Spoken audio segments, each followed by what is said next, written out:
desde el infierno. ¿Cómo está? Me da mucho gusto saludarlo y darle la bienvenida a este su programa Desde el Infierno. Soy Gilberto Pérez Castillo y le invito a que me acompañe durante la próxima hora. Vamos a hablar hoy precisamente de la Revolución Mexicana. Hoy se está, pues no sé si celebrando, festejando o simplemente recordando una fecha más del arranque de la Revolución en México, de la Revolución de 1910. Y hoy voy a hablar de esto, pero también creo que es un momento propicio de lo que ha estado pasando en las últimas semanas en este país y de la jornada que hubo hoy en todo México y en muchas expresiones fuera de México, pues que hablemos también de la Revolución Mexicana y comparemos lo que está pasando en esos momentos en México. Le recuerdo que tenemos un teléfono 3030-5307, se lo repito, 3030-5307, por si quiere comunicar con nosotros, comentar, preguntar, opinar, enojarse, reclamar del contenido de este programa, Revolución Mexicana, cómo se ve desde ahora y cómo se ve el país hoy, precisamente con la visión de lo que pasó en 1910. También se puede comunicar conmigo a través de mi cuenta de Twitter, es @GilbertoPérez.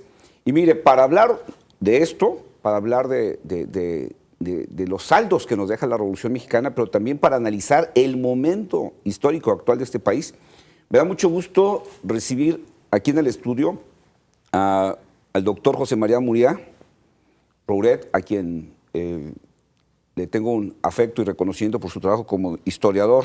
Muchas gracias. Doctor, pues gracias por acompañarnos. Oye, tienen un teléfono muy revolucionario, ¿no? 30-30, ¿no? así es, Pues es un buen modo de 30-30. empezar, Para empezar, ahí está un ya, buen sí. dato revolucionario, 30-30-5307, ¿no?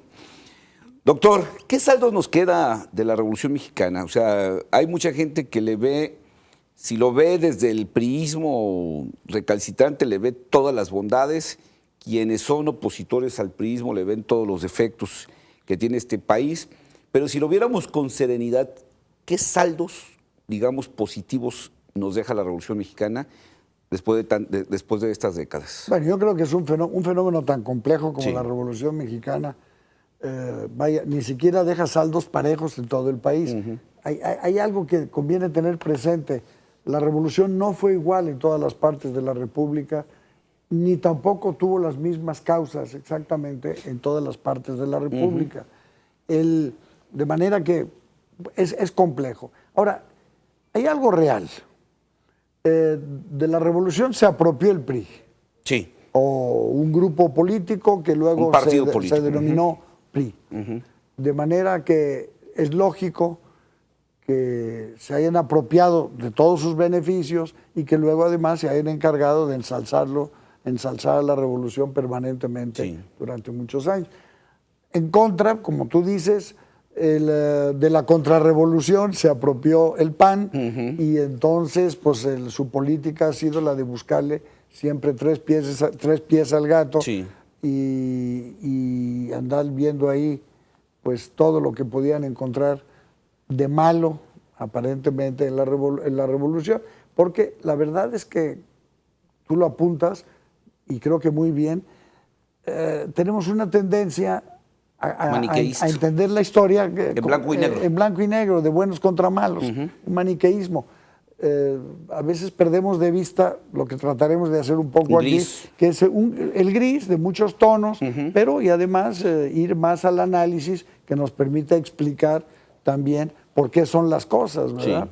Entonces, ahora, sí es cierto, mira, en algún momento llevamos un par de cursos cuando estaba yo de estudiante, fue en el siglo XX, tampoco en el siglo XIX. Llevábamos unos cursos. Como decía alguien, cuando la historia no se estudiaba, se vivía. Se vivía, claro. Perdón. Había un curso de historia de América Latina con el cual pues estábamos constantemente haciendo parangones, comparaciones y todo eso. Y siempre me quedó muy claro que muchos elementos típicos de aquel gorilismo latinoamericano, todos aquellos problemas, que si la United Fruit en Centroamérica. Décadas de turbulencia en Latinoamérica, de Centroamérica hasta donde turbulencias permanentes. En México no ocurrían. ¿Por qué? Y teníamos clara la película, era resultado de la revolución. La revolución había derivado en un gobierno estable. Sí. A veces... Y digamos, de alguna manera, había soltado la presión social de aquella época. Por supuesto, porque además, ojo, si la revolución se produce, que es algo que deberíamos de siempre tener muy presente en todos los fenómenos, incluyendo el actual, la problemática actual, si la revolución mexicana se produce es porque se podía producir. No era imposible que se produjera. Me explico. Hay una serie de razones validísimas, la prueba que tuvieron, las consecuencias que tuvieron, que dieron lugar a que este país se levantara en armas, ¿no? O sea, no se puede hacer una revolución en un país donde no hay el ambiente propicio para que exista. Por supuesto que no. O sea, no se puede inventar una revolución en un país donde la gente no está en el ánimo de hacer una revolución. Y a veces no está en el ánimo y a veces no está, a pesar de que haya condiciones objetivas, como a veces dicen mis amigos, los marxistas, que a veces son más bien marsófagos, pero bueno, aunque haya condiciones objetivas, a veces no hay un estado de ánimo. Sí. ¿Qué motiva bastante el estado de ánimo? La situación en que te encuentras respecto a los tiempos anteriores. Sí. Ojo, porque estamos viviendo una situación en este sentido relativamente parecida a la de 1910. Perdón, todavía podríamos decir a la de 1900. La situación de las clases bajas mexicanas fue empeorando con el inicio del siglo XX. Sí. Y bueno, pues cuando empeora quizá demasiado, sucede algo que provoca el estallido. Junto con una clase, digamos, media que siente que no tiene acceso a la renovación del poder. Que es la que se convierte en dirigente de la revolución. Que son los que se convierten en dirigentes. Exacto. ¿No? Doctor, tengo que hacer un primer corte. Me gustaría que regresando continuáramos con este análisis. O sea, ¿qué nos dejó de tranquilidad o qué nos dejó, digamos, de saldo positivo, digamos, de tranquilidad esta revolución para que luego en el siguiente segmento, no en este, en el siguiente, empecemos a analizar qué está pasando en estos momentos, ¿no? Córtala como Bueno, vamos a hacer un corte, no nos tardamos mucho, le recuerdo el teléfono 3030-5307 y la cuenta de Twitter, @Gilberto Pérez, para que usted se comunique y sea parte del programa. Vamos corriendo.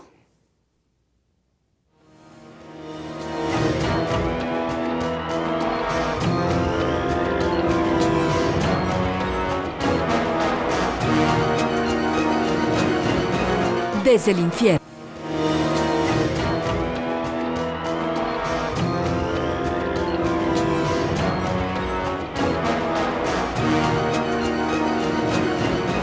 Desde el infierno. Estamos de regreso, les recuerdo, soy Gilberto Pérez Castillo, hoy me acompaña el doctor José María Muriá. Estamos analizando la Revolución Mexicana, hoy que se cumple otro aniversario más de este movimiento que cambió la estructura del país. Y bueno, vamos también en un momento más a revisar lo que está pasando en nuestro país en relación precisamente con lo que pasó en 1910. Le recuerdo el teléfono 3030-5307 y la cuenta de Twitter, @Gilberto Pérez, por si quiere comunicar con nosotros. Decías, doctor, antes del corte, esta parte que tuvo de ventaja para México la revolución, el haber evitado durante décadas turbulencias como se vivió en América Latina, que fueron bastantes. No, y hubo un desarrollo importante, claro que hubo fenómenos internacionales que ayudaron, ¿no? Quiero decir, entre nosotros, por ejemplo, la industria del tequila se desarrolló enormemente después de la revolución, ayudado por la ley seca de Estados Unidos, claro, y el tequila que metíamos de contrabando, al cabo no sabemos hacer tequila. Casi no. Pero la propia guerra mundial produce un desarrollo industrial, la segunda, un desarrollo industrial importante. En fin, todo el llamado milagro mexicano de los años 50, principios de los 60, que produjo un desarrollo notable de la clase media, lo cual es, ojo, hay que subrayar ahí esto del fortalecimiento de la clase media, porque la clase media, como señalaste hace un rato, fue muy importante también en el proceso revolucionario, no porque estuviera mal económicamente, sino porque no tenía posibilidades de ascender políticamente. Entonces, pues ahí se da el fenómeno de que unos quieren mandar y los otros tienen hambre, el binomio es perfecto. Bien, la consolidación de una clase media que formaba una capa creciente de la población, pues le da una estabilidad y una solidez a este país y produce el gran desarrollo mexicano. Y el desarrollo urbano. Y bueno, claro, porque finalmente gran parte del desarrollo se situó en el desarrollo industrial y comercial. Sí. Entonces, sí, claro. Y el reparto agrario de alguna manera también generó como cierta tranquilidad en el campo, aunque después haya sido tal vez un fracaso para muchos, pero no es un fracaso total. Sí. Mira, no es un fracaso total, sobre todo en la medida de que la reforma agraria mexicana también, volvemos a lo mismo, también es un producto de cómo se vivía anteriormente. Sí, claro. Aparte de la explotación de las haciendas y todo eso, el sistema hacendario porfiriano tiene un elemento muy importante, y es que la tierra no se convierte en un instrumento fundamental de generación de riqueza.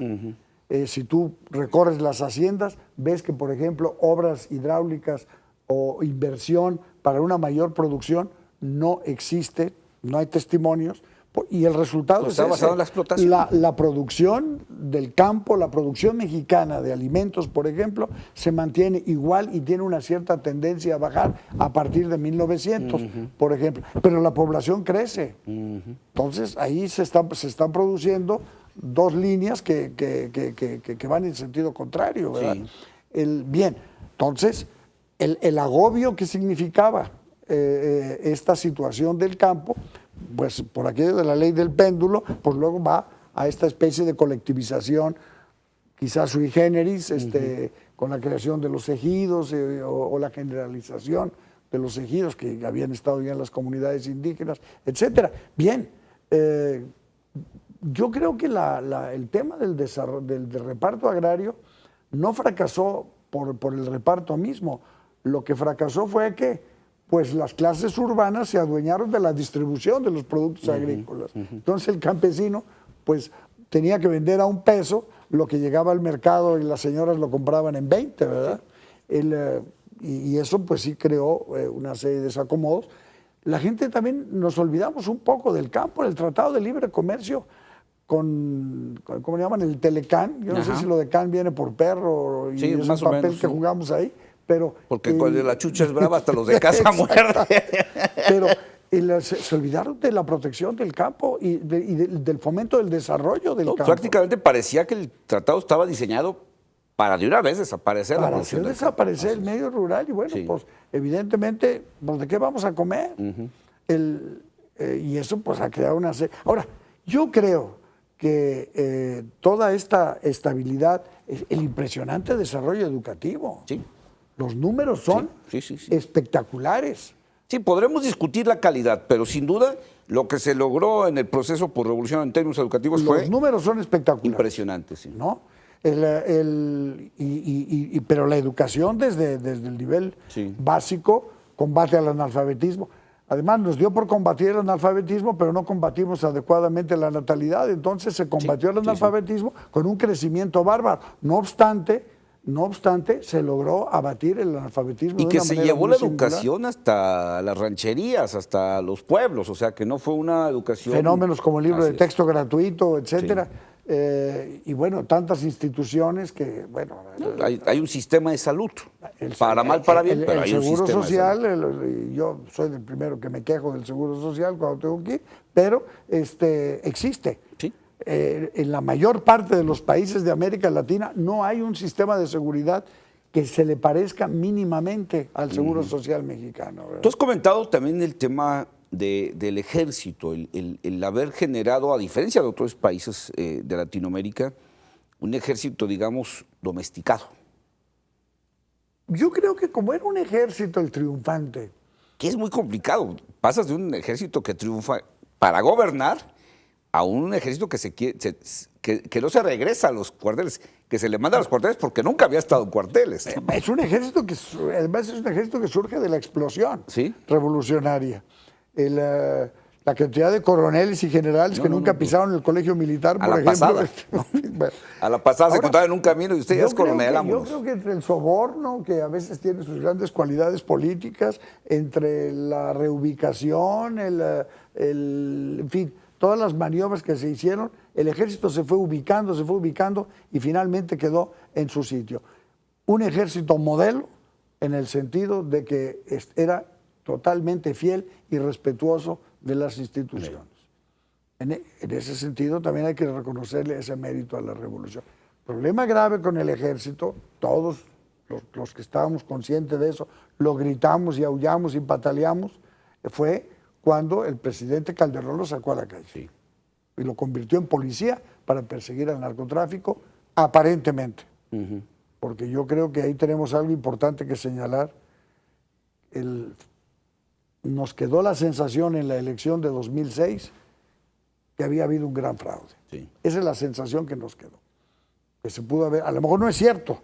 Pero esa sensación generó en buena parte de la población. Una muy buena parte de la población. Si se hubiera hecho el famoso recuento, aquello de que voto por voto, decían el presidente es otro, bueno, que voto por voto el presidente hubiera sido el mismo, y nos hubieran dejado la sensación clara de que finalmente el que había ganado, realmente había ganado, hubiera sido muy diferente. Y otra cosa importantísima también, por un lado, eso manda el mensaje de que la izquierda nunca podría llegar al gobierno por la vía democrática, por la vía legal. Busquen en el cerro, busquen en los trancazos. Búsquenle por la vía de las urnas no van a ser nunca gobierno. Entonces, ahora, por otro lado, el triunfo mínimo, que fue 0,5% o 0,6%, el triunfo mínimo, estando 3 partidos grandes en juego, habla de que el presidente llega con una cantidad, con un porcentaje mínimo ¿sí? de respaldo popular. Sí. Y pues no jugó así el presidente Calderón. Y a mí me pareció de una gran torpeza decir, todo para Miguelito. Sí, gobernó como si hubiera arrollado en las elecciones. Como si hubiera arrollado. Sí. No, pues él tenía que haber ensayado, no un gobierno de coalición propiamente, pero un gobierno en el que le diera un poco de juego. Que reconociera partidos que... Las condiciones en las que había ganado. Pudieron haber ganado, ¿no? Así es. Bueno, esas dos cuestiones yo creo que sí han ayudado mucho a tensar la cuerda, a generar grupos rebeldes, a buscar caminos medio chuecos. Bueno, si a eso le agregamos pues el gran negocio del narcotráfico y todas estas cosas, pues tenemos el caldo de cultivo para desembocar en la situación en la que estamos ahora. Máxime que no tenemos ya un ejército tan confiable como antes, porque al haberlo soltado a perseguir o a combatir a los narcos, a jugar, a hacer la de policía del narco, pues evidentemente establece una relación entre ejército y narco. Y bueno, pues ahora tenemos un ejército, según versión de los propios militares de altura, pues es un ejército que no está tampoco en condiciones de enfrentar abiertamente y con la eficiencia que se necesita la complicada situación del país. Y un ejército ya en entredicho por los excesos también cometidos en casos como Tlatlaya, ¿no? Entonces que generas una condición de un ejército ya no solo metido en el pleito de ser policía, sino también en el pleito de rozarse con la sociedad por este tipo de fenómenos. Siempre, cuando es evidente que los militares, los soldados, la soldadesca, como se decía antes, no es un tipo de gente que esté hecho para estar inmersa en la sociedad. Así es. Yo no digo que las encierre en una cárcel, pero sí por su tipo de vida, su tipo de formación, su tipo de entrenamiento, deben de desempeñar unos papeles al margen de la sociedad, estar listos para atender a la sociedad, como lo habíamos tenido antes. Chambean y regresan al cuartel. El famoso programa aquel, ¿cómo le llamaban? El DN2. Así es. Caray, cuando se hablaba del DN2, la gente en desgracia veía ya su salvación. Era una bendición para Llegaba la bendición, llegaban los soldados. Así es. La gente lo recibía con gran gusto. Pues, claro. Eso ya se perdió también. Así es. Doctor, voy a tener que hacer un segundo corte. Pues será que ahora que regresemos empecemos a platicar esta condición actual, ¿cómo la ves? Si es una condición especial de lo que hemos vivido en otros, pues digamos, en estas décadas posrevolucionarias, o si es un rato malo nada más el que estamos viviendo, ¿no? No le cambie, le recuerdo el teléfono 3030-5307 y la cuenta de Twitter, @Gilberto Pérez, por si se quiere comunicar con nosotros. Regresamos rapidísimo.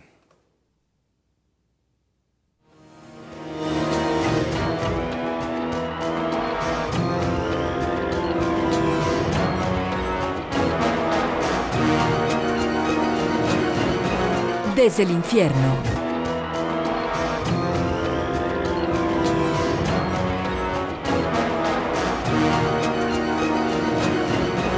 Desde el infierno. Estamos de regreso. Les recuerdo, soy Gilberto Pérez Castillo y hoy me acompaña el historiador, el doctor, ¿es doctor en historia? Doctor en historia, José María Muriá, y estamos hablando de la Revolución Mexicana y a partir de ese momento vamos a hablar de cómo ve el doctor José María Muriá la situación actual del país, precisamente en referencia a esto que pasó en 1910. Le agradezco a Ángel Aro, bueno, le recuerdo el teléfono 3030-5307 por si se quiere comunicar. Ya lo hizo Ángel Aro, dice, los partidos políticos PAN, PRI y PRD son herencia de la corrupción. Nos encontramos en una situación bastante mala en el país y esconden cosas esenciales. La revolución dejó beneficios y estamos a punto de otra, mas esta no será armada sino moral, dice. Ojalá. Ojalá. Ojalá, sí, siempre. Ojalá pudiéramos hacer una revolución moral. Sí. Ojalá. Doctor, en estas décadas que pasaron desde, digamos, ya la consumación de la revolución para acá, ha habido muchos momentos, digamos, de complejidad, críticos en el país. Vivimos el tema del 68, vivimos el tema del 70, vivimos crisis económicas, la ruptura política que llevó a hacer una y varias reformas electorales, el voto por voto en el 2006, bueno, en el 88 la primera sospecha de un fraude electoral en una elección presidencial, en el caso de Cuauhtémoc Cárdenas y Salinas, 2006 otra sospecha de fraude electoral y algunas crisis económicas que desesperan a la gente. ¿Ves este momento de México como uno más de estos o lo ves diferente ahora? Te juro que yo quisiera verlo como uno más. No veo todavía quizás no hemos visto todavía los alcances sí. a los que puede llegar. Por ahí en el periódico de hoy, alguien, no importa quién, decía, no, si no estamos cansados porque no estamos acabando, dice, estamos empezando. Ajá. Y me llamó mucho la atención, dije, bueno, sí. Se ve por lo menos que hay un grupo de gente, grande o pequeño, que creen que esto va para largo y evidentemente quieren llegar más lejos. Sí. Tengo una esperanza sobre ese tema. Me parece que las experiencias de 68, por ejemplo, que complicaron mucho la situación por la intransigencia del gobierno, sí. o por lo menos de la cúpula del gobierno, yo creo que esa experiencia está en el ánimo del gobierno mexicano y están buscando los modos de no violentar demasiado la situación para no provocar aquello que dicen que la violencia genera violencia, ¿no?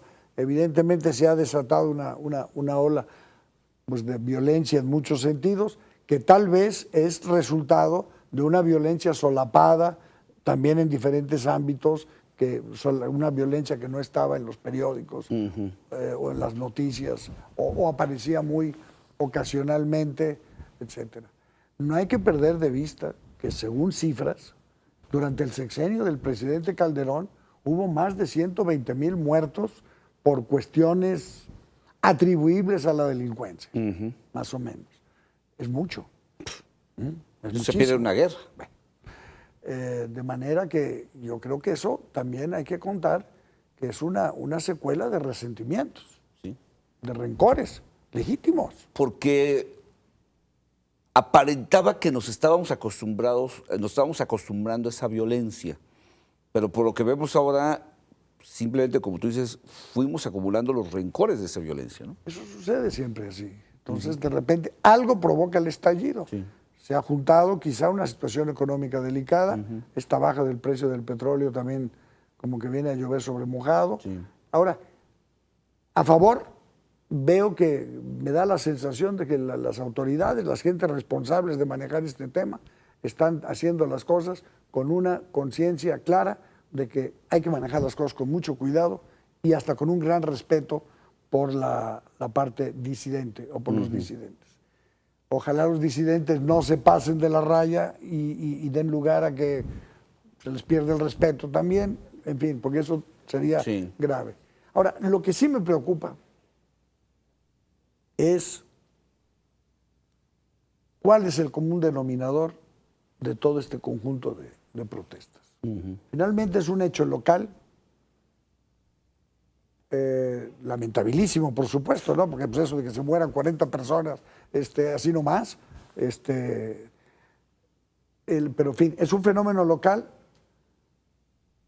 de un partido que no es el del gobierno, gobernado por un partido que no es el del gobierno, que finalmente hace que la gran protesta enfoque las baterías hacia el gobierno federal, hacia el gobierno federal y casi concretamente al presidente. Al presidente del otro. Y encuentra un respaldo, hay un hilo conductor que hace que diferentes grupos de diferentes tipos, de diferentes, de chile, de dulce, de manteca, pues, se estén sumando a este mundo de protesta. ¿Qué pasó en la revolución del siglo pasado? Sí, por supuesto. O sea, no surgieron los grupos por una razón. No. Surgieron por diferentes por motivos. Muchas razones, y en un momento dado, pues coincidieron todos estaban dándose de balazos en contra de los federales.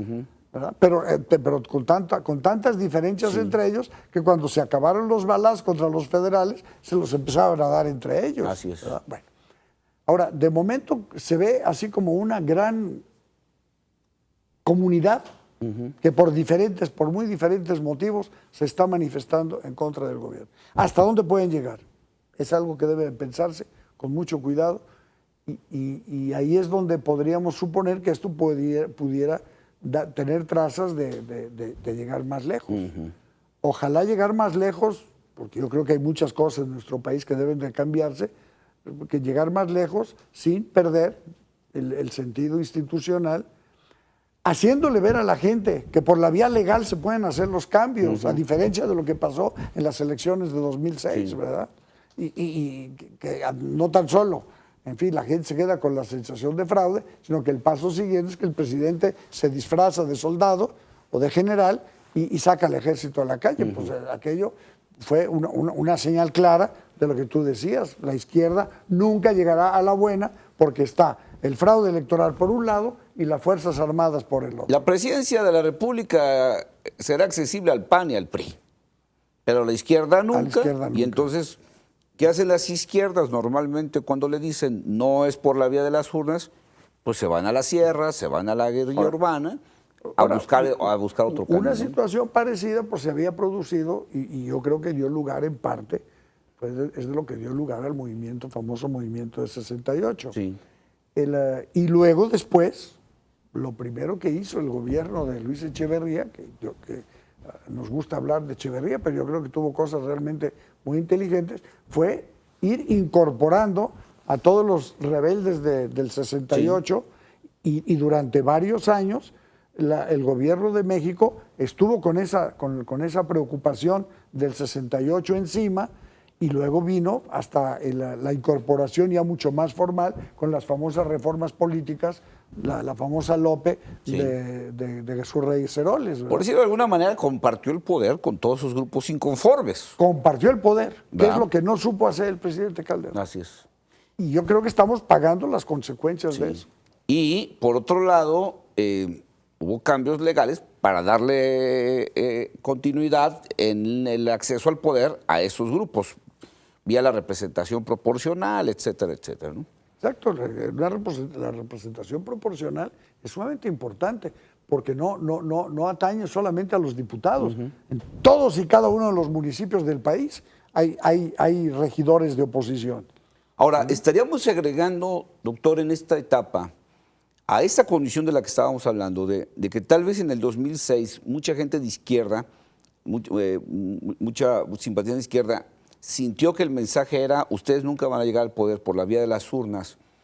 Un problema ahora agravado o más generalizado de que todo esto que estamos viviendo de escándalos de corrupción, donde se involucra al PAN, donde se involucra el PRI, donde se involucra el PRD, también hay una sensación de otra parte de la sociedad de decir, todos son iguales, que se vayan todos. O peores. Porque la percepción de la ciudadanía que se fue tras los pasos de Vicente Fox, pensando parece un gran cambio de fondo. Por supuesto. Fox tuvo todo para hacer un gran cambio. Claro. La gran traición de Fox a México es no haber hecho nada para cambiar cuando este país. Tenía todo.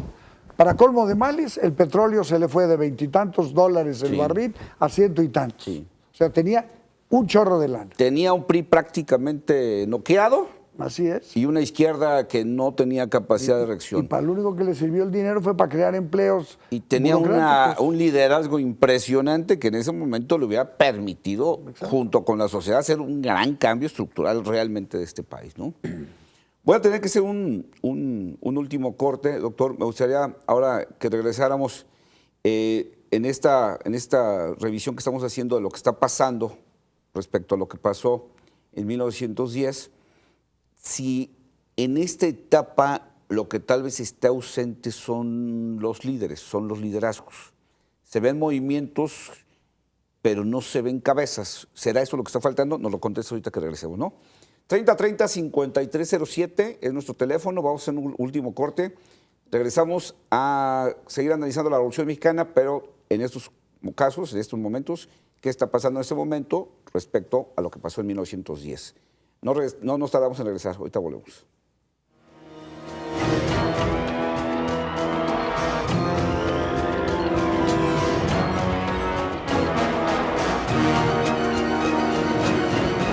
Desde el infierno.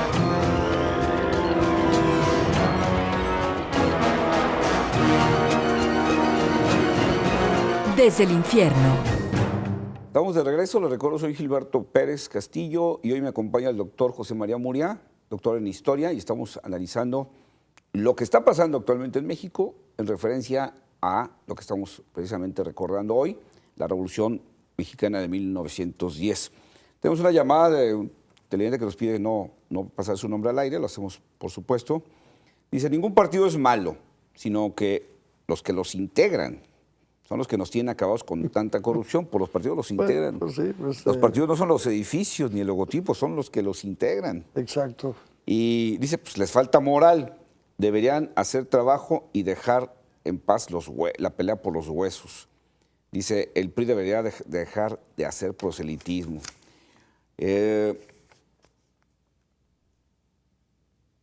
Te dejaba una pregunta en el aire, doctor, antes de irnos al corte.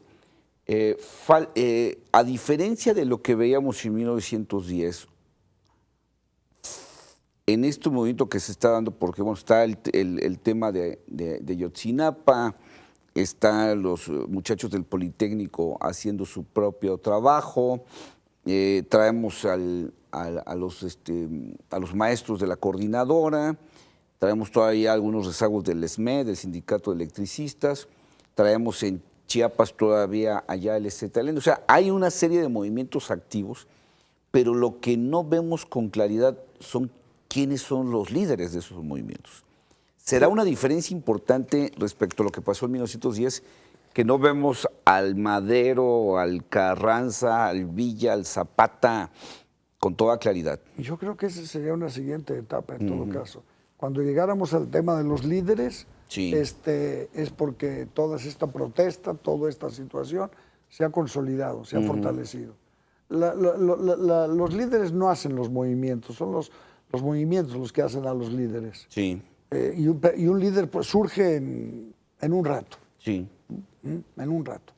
Tenemos incluso ejemplos muy recientes, aquella gran inconformidad que se produjo al término del gobierno de Miguel de la Madrid, casi de la noche a la mañana, Cuauhtémoc Cárdenas se trepa, por decirlo así, a la cresta de la ola y se convierte en uno de los grandes líderes de este país. ¿Sí? Con méritos, no, pero en fin, hay mucha gente que tiene méritos, sí, claro, y antes no estaba. Yo creo que cuando los líderes surgen es porque ya se está en una etapa más avanzada, a la que espero que no tengamos que llegar.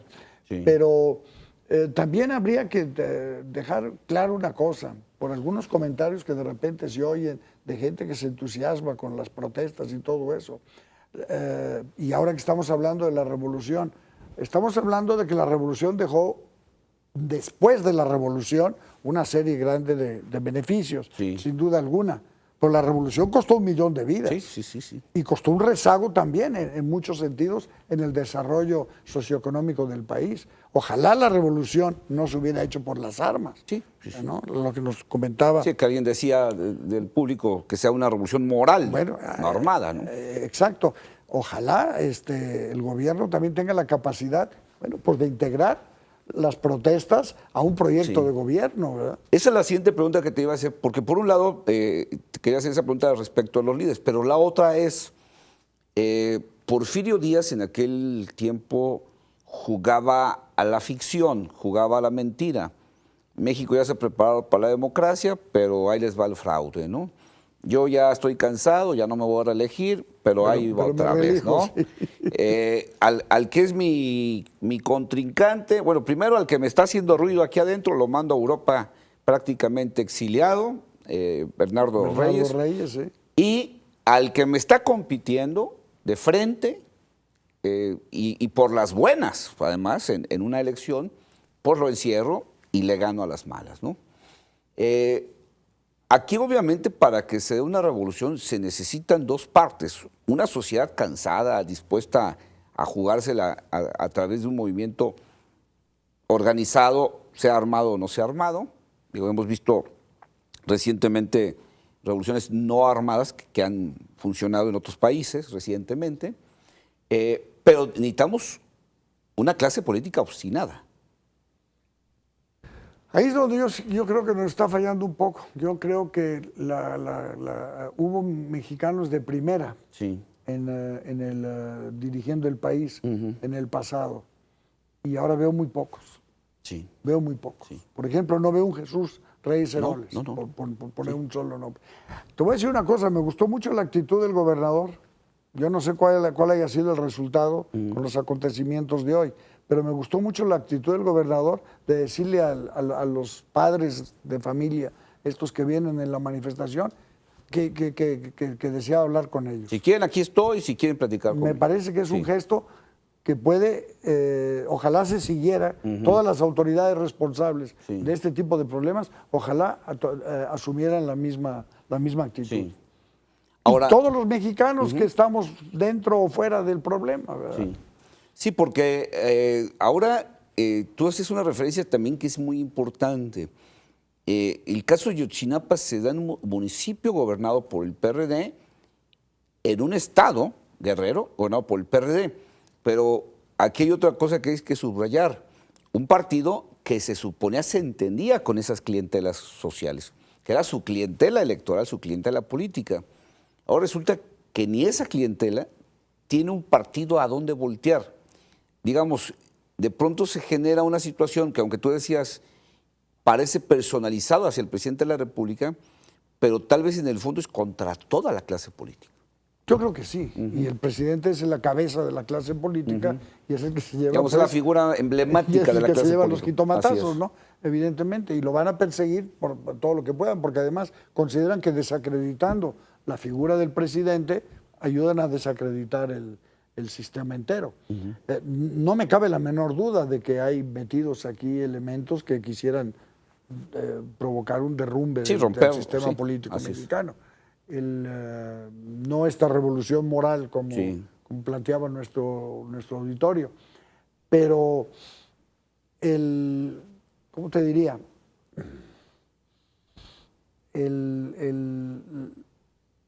Es claro que el PRD, al acercarse y participar del gobierno en muchos sentidos, ha gobernado varios estados de la República, no ha tenido la capacidad, quizá no tenía tampoco los elementos, no quiero criticar tampoco así, pero no ha tenido la capacidad de responderle a los grupos más problemáticos, más conflictivos del país. Sí. Sabemos que estamos hablando Guerrero, el estado de Guerrero, alguien decía con ironía, pero yo creo que con una buena dosis de verdad. El Estado de Guerrero se levantó en armas en 1910 y no las ha bajado. Sí, no. Ahí, digo, si revisamos la historia, es el único estado donde la guerrilla prácticamente ha sido permanente desde 1910, ¿no? Entonces, bueno, algo le falló a los perredistas en Guerrero, que no supieron acercarse a la... ¿Por qué? Porque quizás se hicieron gobierno y las mieles del poder nada aleja más de la población. Se olvidaron de las bases y luego ya empezaron a ver los trajes hechos a la medida, los zapatos de marca, los viajes a Europa, y dijeron, bueno, pues hay estos muchachos que aguanten vara y nosotros ya entramos a otro nivel de... Con el agravante de que el tema del narco proporciona recursos para cooptar a muchísima gente amolada. Claro. Hay ejemplos que podríamos seguir de otras condiciones, tal vez nacionales, o de otras condiciones de otros países del mundo, donde se hayan hecho grandes cambios, digamos, este tipo de revoluciones acordadas, revoluciones pacíficas, donde haya habido talento en los gobiernos y talento en los movimientos sociales para acordar una renovación de fondo. Pensaría tal vez en lo que derivó en la Constitución del 91 en Colombia, por ejemplo, después de la gran crisis del narco, sí, ¿no? Pero bueno, ellos todavía no han controlado el problema, ¿no? Mira, acabo de regresar de un viaje a Barcelona. Tú vienes de ver allá de cerca lo que está pasando. Ahí está pasando, hay un fenómeno, ahí está provocando, hay una verdadera revolución. Sí. Y no es que no se haya disparado un tiro, es que no se ha repartido una bofetada. Así es. Y ya, digo, y hay tensión porque estás hablando de la separación. Bueno, estamos hablando de un proceso de independencia. Así es. Independencia muy a la Europa moderna, sí. todo lo que tú quieras, pero es un proceso de separación. Sí. Se quieren ir de España. Es una revolución, es una guerra de independencia sin armas. Lo están haciendo, bueno, ellos presumen mucho este juego de palabras. Dice, nosotros nunca usaremos las armas, usaremos las urnas. Sí. ¿Verdad? Incluso hacen el chiste, dicen, nos vamos a levantar en urnas. Nos vamos a levantar en urnas, que es una idea muy atractiva. Habría que revisar la historia de la Revolución Mexicana ahorita. Yo creo que es muy necesario. Mira, primero habría que darle al 20 de noviembre la categoría que tuvo antes. Eso de que me lo traigan como manojo de hediondilla, para el 17 o para el 18, según se les antoja. Nada más para alimentar turismo a los centros recreativos y, como tú dices muy bien, despojar de los recursos que dejan en fin de semana a los citadinos, porque en el fondo la lana es la misma. Sí, nomás que se va para otro lado. Claro. No, yo creo que sí. Volver a la Revolución Mexicana es una fecha muy importante. Sí. Es uno de los grandes parteaguas de la historia de este país y, evidentemente, el análisis periódico o ocasional que produce el estar recordando la fecha, por lo menos una vez al año, que nos llevara a entenderla mejor, verla mejor. Aprender del pasado, como se dice. Aprender del pasado. Sí. No vanagloriarnos, no echarle porras nomás así, no convertirnos en detractores, no, analizando. Viendo, por ejemplo, muchos de los resultados muy positivos, pero viendo también que costó muchas vidas. Así es. El doctor Juan Manuel Andalón te manda a saludar, dice que felicita por el manejo del tema. Nos pregunta por qué no abundamos más en lo de Ayotzinapa. Doctor, el tiempo es cortísimo, desgraciadamente. Francisco Flores también nos felicita por el programa, dice que le pareció de una gran calidad y de una buena manera de abordar el tema. Y el señor Joel Fernando Mendoza pregunta que si tienes algún lugar donde te pueda contactar. Si quieres, no lo digas al aire, aquí dejó sus teléfonos, que quiere invitarte a un programa también de televisión. Bueno, mi correo electrónico es jm@pgc-mediosa.com. Está muy complicado, mejor se lo pasas en directo. Yo le hablo. Ahí dejó su correo. Yo me comunico con él. Doctor José María Munguía, pues muchas gracias por ayudarnos a entender el pasado y a entender el presente. Creo que fue un tema, como dijo el auditorio, que nos ayudaste a entenderlo con mucho más claridad, con mucho más ver lo que está pasando y ver lo que pasó Te agradezco mucho que nos hayas venido a ayudar a entender esto. Encantado. Bueno, y como siempre a usted le agradezco su compañía y le recuerdo que tenemos una cita la próxima semana en otro programa Desde el Infierno. Mientras tanto, quédese con la programación de C7 Multiplataforma.